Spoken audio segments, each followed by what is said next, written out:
Welcome to the Great Loop Radio podcast, brought to you by America's Great Loop Cruisers Association.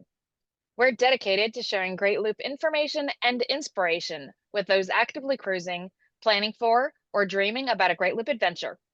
I'm Kim Russo. I'm the director of AGLCA. Today we have yet another update to the Florida legislative session for you, the session that just seems like it will not end. And Julie Shea from the Homeport crew will be with me to help discuss that. Julie is our member services coordinator, and Karen Nettles, who you usually see on these, is on her way back and getting caught up from last week's spring rendezvous, or I should say earlier this week's spring rendezvous. So it was a great event. Thanks to those of you who joined us, and we'll now start getting ready for the fall rendezvous. But in the meantime, let's dive into this topic. First, I want to recognize and thank our Admiral sponsors who support AGLCA at the highest level. They are Edward Jones Financial Advisor and Certified Financial Planner Kathy All, Great Loop Yacht Sales, Passage Maker Trawler Fest, Skipper Bob Publications, and Waterway Guide Media. As always, we encourage our listeners and viewers to support these businesses that support the Great Loop. And with our sponsor recognition done, we'll dive into the topic. Julie Shea, welcome to Great Loop Radio. Thank you. Yeah, it's great to see you here, and we appreciate you joining us. So, Absolutely. where should we start? Well, this is the third podcast we're doing on the Florida proposed bills this legislative session. Is that unusual? Yeah, I think it's unusual. I don't remember us ever having to do 3 in one session just to keep everybody updated on the goings on and the behind the scenes and all of the things that are impacting the pending legislation in Florida. So there's been a lot happening, and it is time for us to update you once again. So those of you who maybe are tired of this topic, we encourage you to stick with us because there is new and important information. So what is the status of the bills that we've been following? Yeah, so I guess it's a little bit of a good news, bad news scenario. The bill we were strongly supporting, which was the Vessel Accountability Act, did in fact pass both the House and the Senate. That is great news. It will be sent to the governor, and we are hopeful that he will sign that into law. We expect that he will. This was the bill that really should do a lot towards helping resolve some of the derelict vessel issues. It holds vessel owners accountable, just as the title says, for their vessels. It also requires a permit if you are going to be at anchor in one place for more than 2 weeks. Now, this was somewhat controversial. There are some boating groups and boaters out there who opposed this bill simply because of that part. From our point of view, most of our members are not staying in one place for 2 weeks.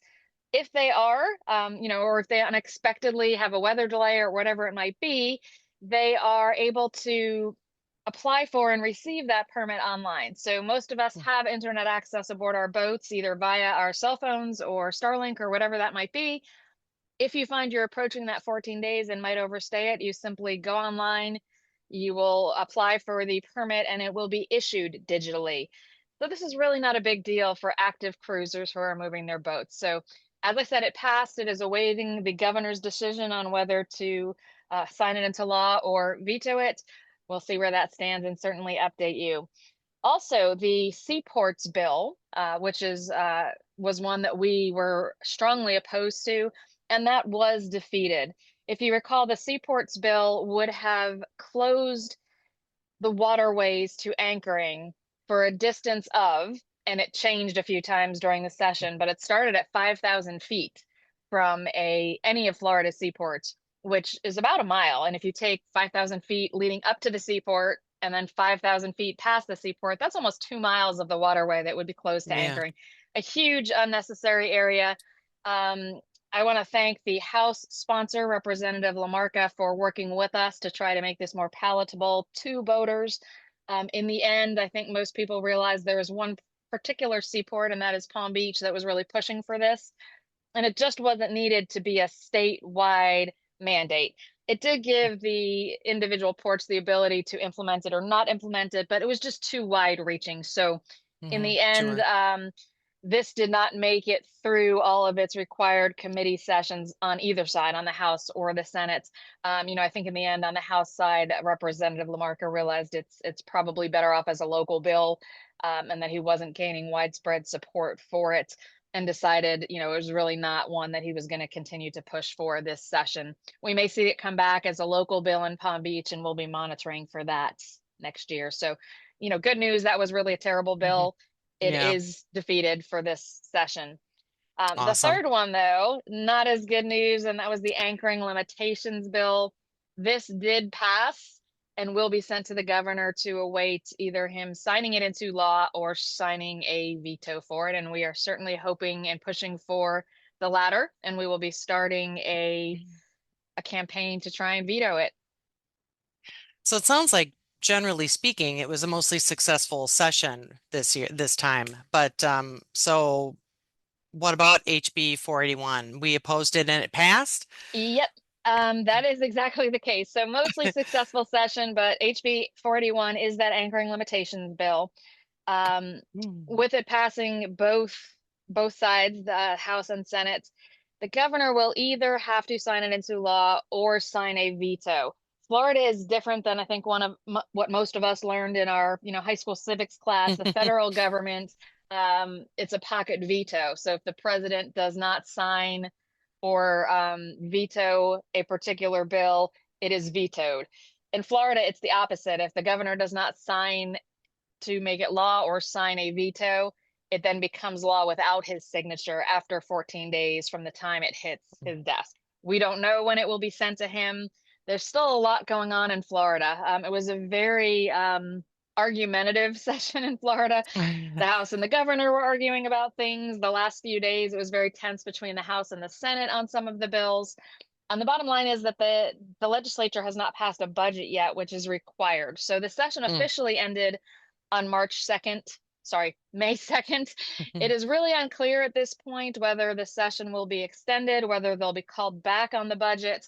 But if the session is officially ended and the bill has not been sent to the governor yet, then we have 14 days from the time the governor receives it for it to be vetoed or passed. And we just don't know at this point when he will receive it. So it's really time to mount a campaign to encourage Governor DeSantis to veto the bill.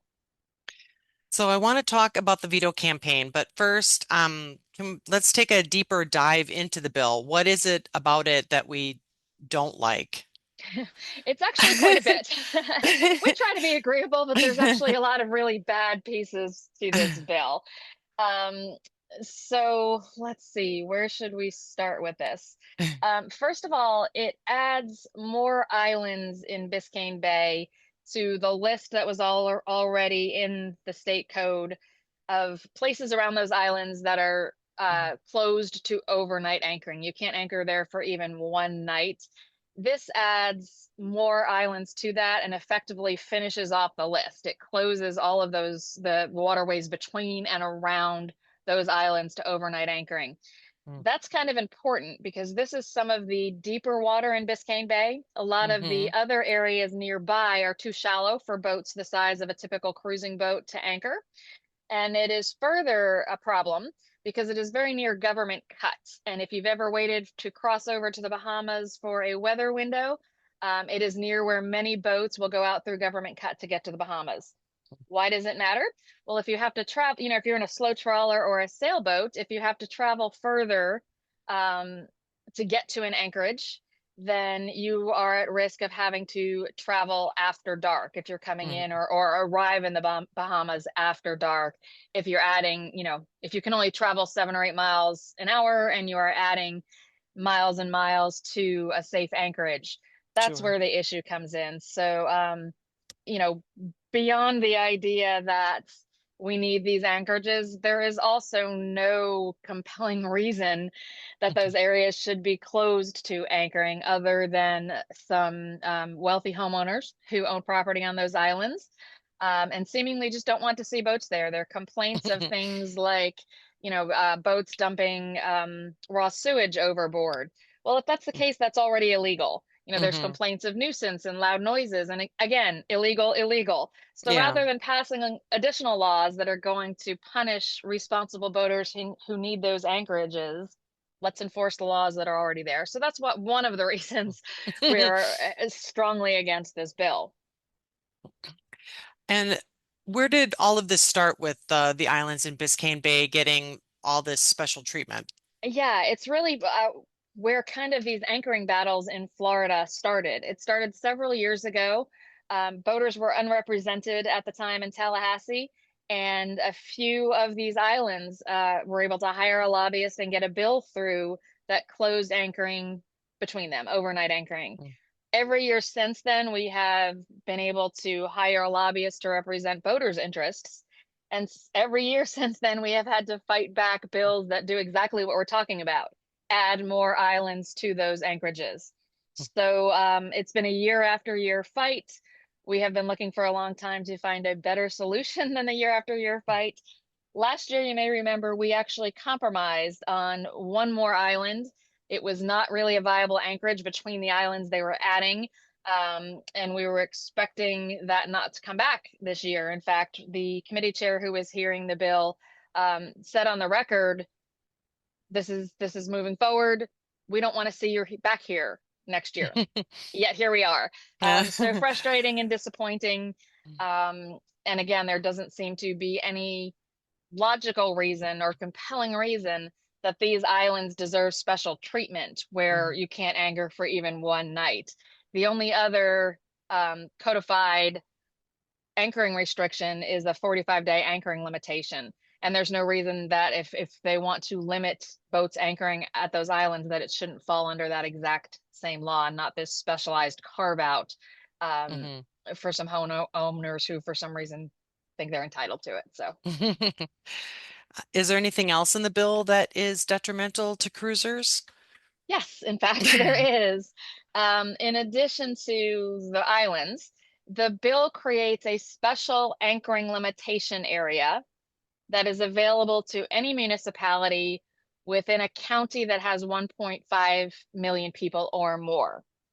So those counties are Miami-Dade County, Broward County, which is just north of Miami-Dade and includes Fort Lauderdale, Hmm. and Palm Beach County, which is just north of Broward. So you've got a whole stretch there of the Yeah. Florida East coastline. And then the fourth one it applies to is Hillsborough County, which is the Tampa Bay area. Mm. So, there's no doubt that there are derelict vessel issues. There's no doubt there are issues with Sure. abandoned vessels, with, essentially squatters living aboard these boats. The problem with this is it also penalizes responsible boaters like loopers, like other cruisers. So 30 days in a 6-month period is probably okay for most loopers. But for those who actually are kind of snowbirds by boat, who might Hmm. be coming south in the fall and heading back north in spring, usually that migration pattern is more like 5 months. So the 30 days in a 6-month period may not give them enough time to do the anchoring they want to do in those areas down and back. And that's important to one of our coalition partners who has a lot of members who cruise in that pattern. Hmm. It's also just, again, there is no need for this new law. There's already a law that can do all of this. So to be clear, this is different than the anchoring limitation areas that are already on the Florida statutes, right? Yeah, that's exactly right. The existing anchoring limitation areas are something that was part of a brokered agreement. All of the stakeholders sat around a table around 2021, I believe it was, the boating community, our lobbyists, FWC, some of the legislatures who had constituents concerned about this. And the result of that was the existing, already passed into law anchoring limitation areas where any county that chooses to can go through a process with the Fish and Wildlife Conservation Commission, or FWC, Hmm. to establish anchoring limitation areas. In those anchoring limitation areas, a boat can stay for 45 days. After that, they have to move on. The anchoring limitation areas are limited to 100 acres in size, and they cannot be more than, collectively 10% of that county's waterway. So there's a few other things, and there has to be signage defining the boundaries of that anchoring limitation area.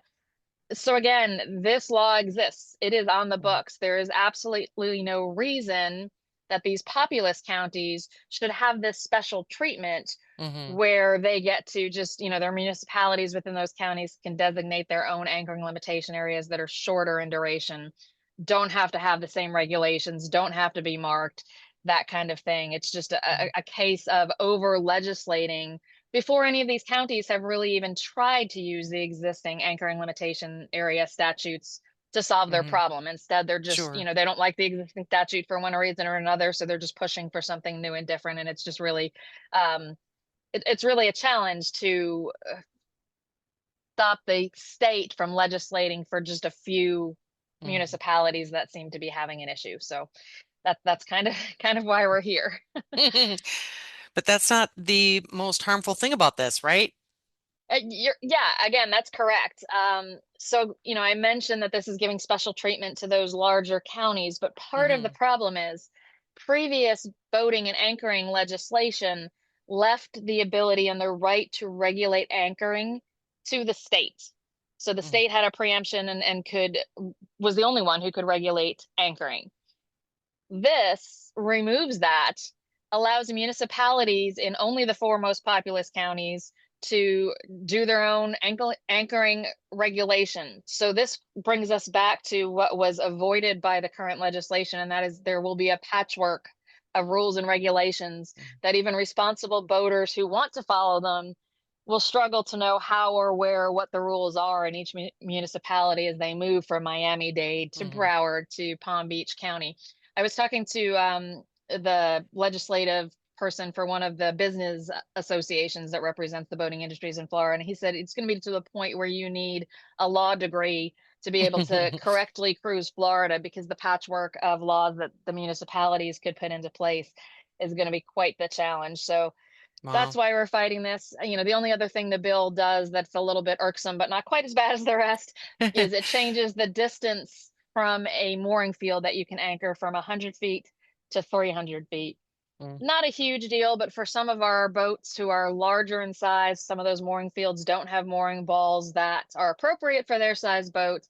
And at Hmm. that size, it's just kind of pushing them closer to, particularly in narrow waterways, giving them less room to anchor. Sure. Um, so that's the bill. That's why we don't like it. Let's take a quick break and play a message from one of our sponsors. When we come back, we'll talk more, I think, about the veto campaign and how we are Mm. hoping to get Governor DeSantis to act on this. So we'll be back in a moment.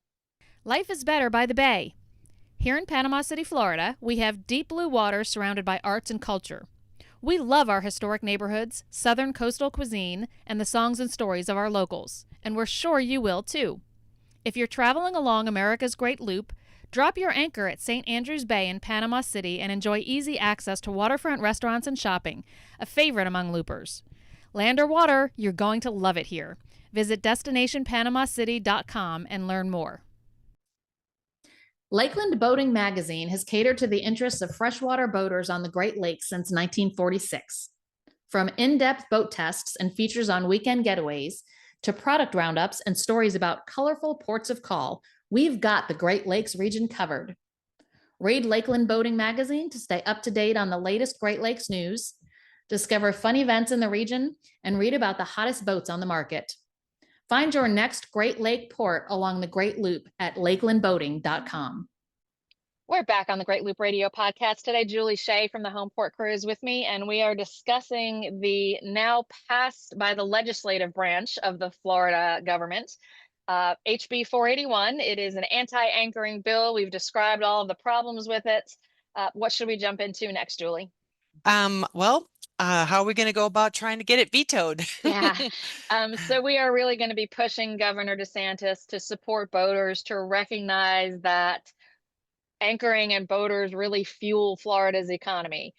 So we're putting together a campaign that encompasses calling the governor, letters to the governor, emails to the governor, and some videos on social media that hope we will tag the governor, we will share, and hopefully we can get our message across that, Governor DeSantis supported the Boating Freedom Act that was all about encouraging boaters to boat in Florida, to be in Florida.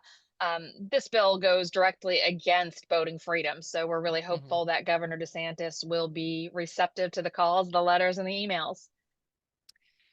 And how many calls, letters, and emails do you think we're going to need? That's the challenge. Of Mhm. course, I've mentioned before we have a lobbyist who has worked on our behalf on this, and she is recommending 2,000 calls, 1,500 mailed letters, and 10,000 Wow. emails. That is, more than we as AGLCA can probably get. As I've mentioned, we are part of the Boaters' Rights Advocacy Coalition, which includes 3 other boating organizations: Marine Trawler Owners Association, Seven Seas Cruising Association, and the Fever Cruisers.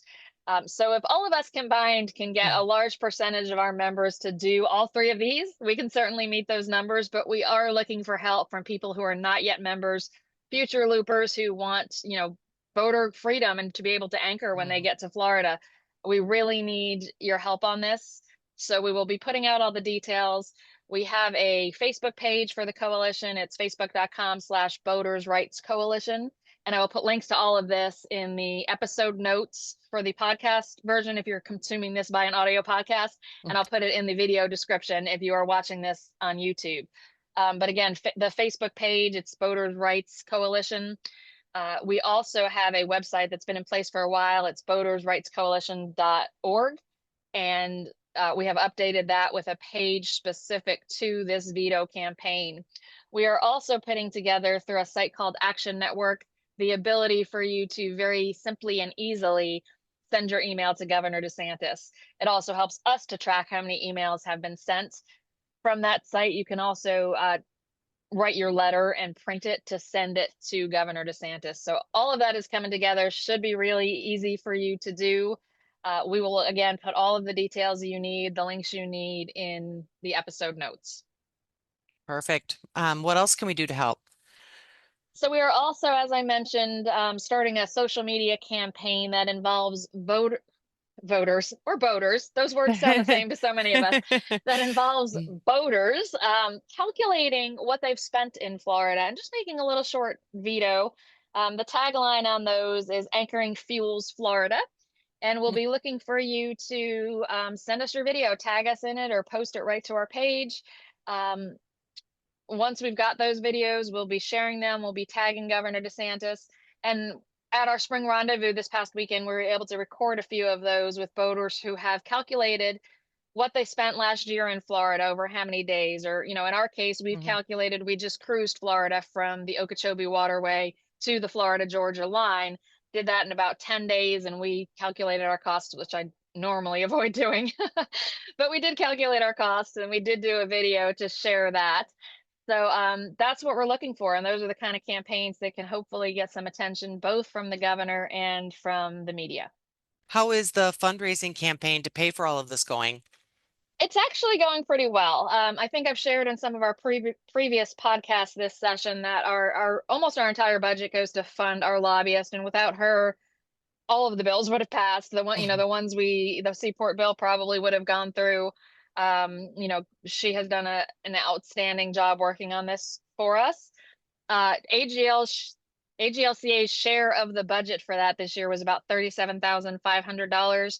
To date, we've raised $32,500. So we're actually getting pretty close to that goal. And I'm super pleased with that, because this was a pretty big increase this year over other years as everything has gone up. So has the cost of this service. So we're about $5,000 from that goal. The problem is this veto effort is going to take some budget. We're doing it on a shoestring. We are doing most of the work ourselves. I'm kind of contributing time from AGLCA staff and our social media person, and the other organizations are doing that as well.